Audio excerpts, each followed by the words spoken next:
छत्तीसगढ़ के चार चिन्हारी नरवा गरवा गुरुआ बारी, लेकिन जोन हमार सबले बड़का समस्या है, सबले बड़का बीमारी है बेरोजगारी, ओखर बारे में मुंह तक नहीं खोला है। मोर लड़ाई ना तो कांग्रेस के खिलाफ है, मोर लड़ाई ना तो भाजपा के खिलाफ है, मोर लड़ाई केवल और केवल गरीबी के खिलाफ है। छत्तीसगढ़ में भी वर्ल्ड कप क्रिकेट हो रहा है। इसमें जो कांग्रेस हैं वो बैटिंग कर रहे हैं, जो भाजपा वाले हैं वो बॉलिंग कर रहे हैं, पर ऑलराउंडर केवल जोगी पार्टी वाले लोग हैं और बिना ऑलराउंडर के कोई मैच नहीं जीत सकता। रायपुर से करीब 30 किलोमीटर दूर पाटन क्षेत्र है। यह मुख्यमंत्री भूपेश बघेल का चुनावी क्षेत्र रहा है। 1993 से लगातार वो यहाँ से विधायकी का चुनाव लड़ रहे हैं।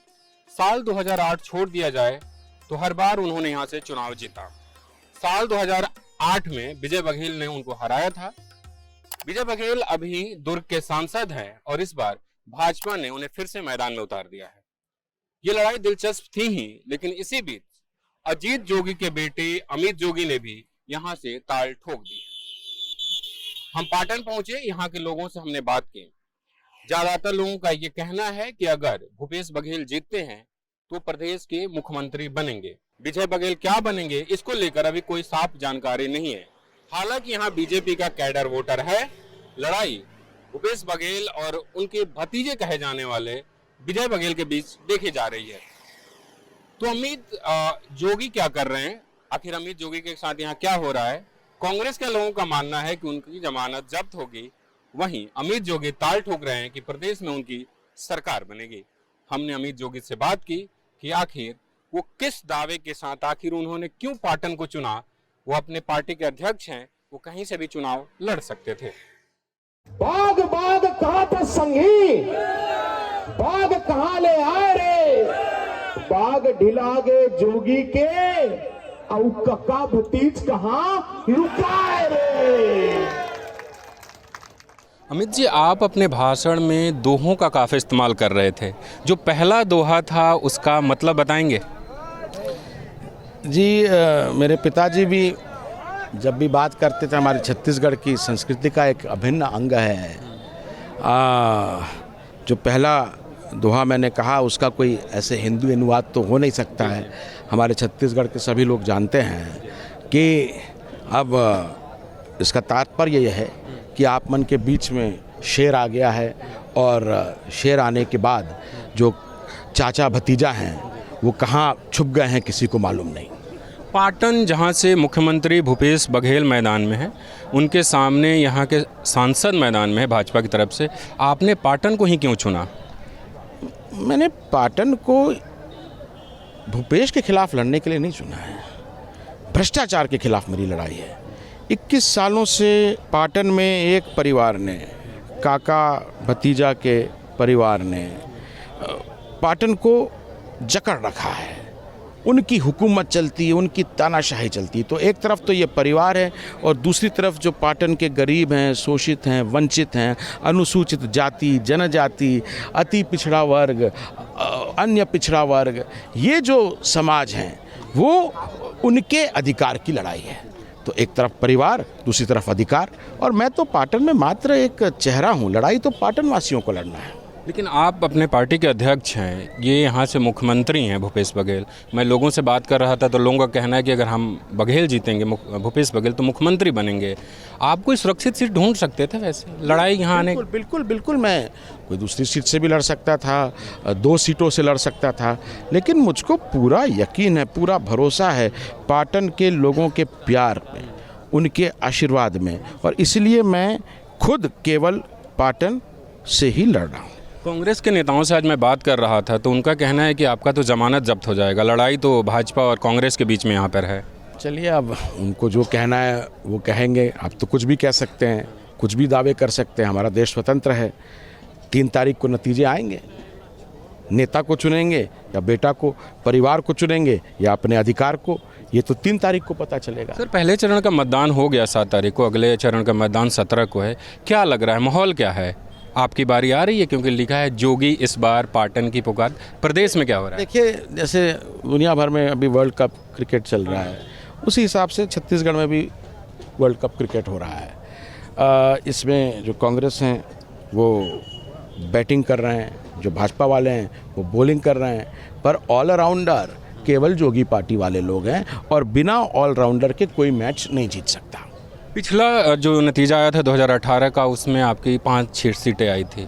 आप तो हालांकि कह रहे हैं जो आपकी यात्रा निकल रही है उसमें कहा जा रहा है कि आपको मुख्यमंत्री बनाना है। अगर आप किंग मेकर बनते हैं, सीटें आती है और भाजपा को कुछ कम पड़ता है, कांग्रेस को कुछ कम पड़ता है, तब आपका फैसला क्या होगा? देखिए, मैंने तो बहुत स्पष्ट कह दिया है कि मुझे किंग मेकर नहीं बनना है, मुझे किंग भी नहीं बनना है, मुझे छत्तीसगढ़ की जनता को किंग बनाना है। ये मेरे ज़िंदगी का मकसद है और मेरे पास उम्र पड़ी है, मैं बहुत सब्र कर सकता हूँ। लेकिन जो आपका प्रश्न है अगर मगर, उस पर कोई अगर मगर होना नहीं चाहिए। 1000 एक बार मैंने बोल दिया है, 1000 दूसरी बार आपको बता दे रहा हूँ कि अमित जोगी को बुरी सी बुरी कांग्रेस सरकार पसंद है बनिस्बत की एक अच्छी भाजपा की सरकार, क्योंकि मेरा जो खून में डीएनए है, मैं 1 जन्म नहीं 7 जन्म ले लूँ तो भी वो डीएनए कभी एनडीए में तो नहीं जा सकता। मतलब आपका इशारा है कांग्रेस की तरफ? तुमन मा थोड़किन भी दम है, अपन घोषणा मा थोड़किन भी विश्वास है। तो जैसने अमित जोगी 100 रुपया के स्टाम्प पेपर में हमला लिख के दे है, तय कम से कम 10 रुपया के स्टाम्प पेपर में तो लिख देते हैं। अच्छा, आपके घोषणा पत्र को आप यहाँ पे शपथ पत्र दिखा रहे थे कि मैंने शपथ लिया है। मैं बड़ा ध्यान से पढ़ रहा था, सामने लिखा है कि 10 कदम उठाऊंगा और छत्तीसगढ़ से गरीबी ख़त्म हो जाएगी। उसमें 3 चीज़ें हैं जो मेरा ध्यान काफ़ी आकर्षित की। पहला ये है कि कांग्रेस ने धान खरीद का वादा किया है, भाजपा ने भी वादा किया, आप कह रहे हैं 4000 सबसे ऊपर चले गए हैं, कैसे करेंगे? मैंने ये देखिए, कांग्रेस और भाजपा ने तो अभी अपनी घोषणा पत्र जारी 3300 के बीच में। हाँ वही मैंने तो देखिए 8 से मतलब लगभग 2 महीने पूर्व 29 अगस्त को यहीं पाटन में अपना जो शपथ पत्र है वो यहीं मैंने जनता के बीच साझा किया था। ये मैंने 2 महीने पहले किया।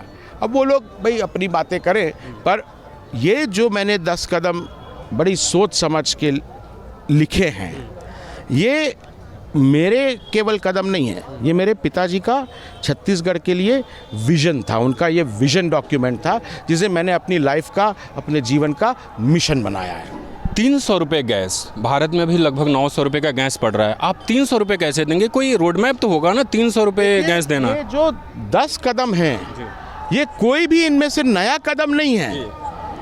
अलग अलग प्रदेशों में, अगर मैं 3000 पेंशन की बात कर रहा हूँ, उसको आंध्र प्रदेश में लागू कर दिया है।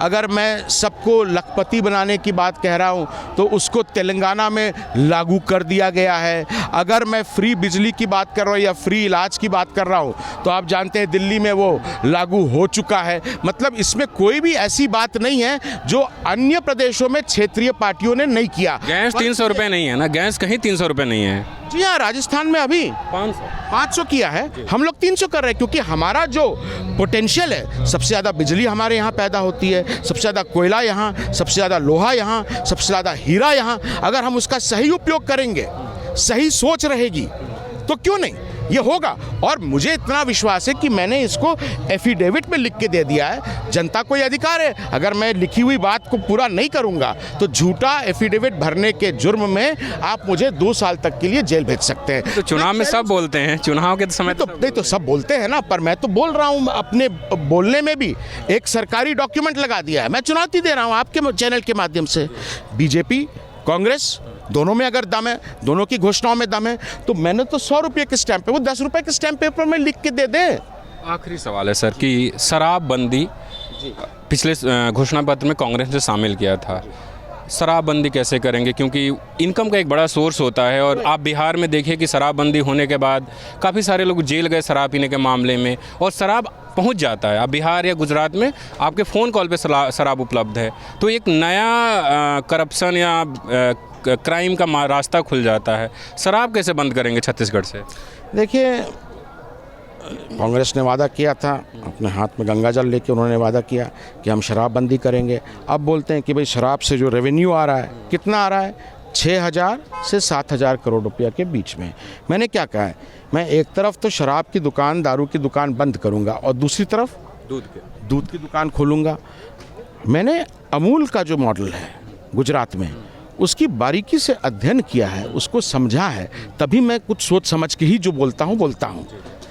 अमूल जो डेयरी है, अमूल कोऑपरेटिव जो है, वो हर साल अपने प्रदेश, अपने पेरेंट प्रदेश गुजरात को 35,000 करोड़ रुपया कमा के दे रहा है। तो हम लोग छत्तीसगढ़ में दुग्ध क्रांति क्यों नहीं ला सकते? मेरा एक विजन है, हम लोग दुग्ध क्रांति लेके आएंगे, अमूल की तर्ज पे हम लोग यहाँ काम करेंगे। और मुझे पूरी उम्मीद है कि अगर वो 35,000 कर रहे हैं तो हम 36,000 करके 36,000 करोड़ रुपया कमा के दिखाएंगे। पाटन और छत्तीसगढ़ के नतीजे क्या होंगे? मैं कोई भविष्यवक्ता तो नहीं हूँ, पर इतना ज़रूर कहूँगा कि इस बार छत्तीसगढ़ में दिल्ली के नेता वाली नहीं, छत्तीसगढ़ के बेटा की सरकार बनेगी। तो ये है अमित जोगी, जिनका कहना है कि छत्तीसगढ़ में इस बार छत्तीसगढ़ के बेटे की सरकार बनेगी। नतीजे तो 3 दिसंबर को आएंगे, देखते हैं कि क्या होता है। बसंत कुमार, newslaundry.com के लिए।